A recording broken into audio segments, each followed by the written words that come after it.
بسم اللہ الرحمن الرحیم۔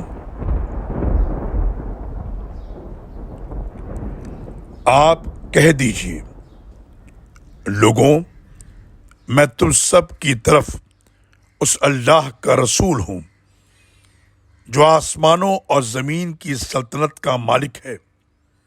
اس کے بغیر کوئی اللہ نہیں، وہی زندہ کرتا ہے اور مارتا ہے۔ لہذا اللہ اور اس کے رسول نبی امی پر ایمان لاؤ جو اللہ اور اس کے ارشادات پر ایمان لاتا ہے، اور اسی کی اتباع کرو۔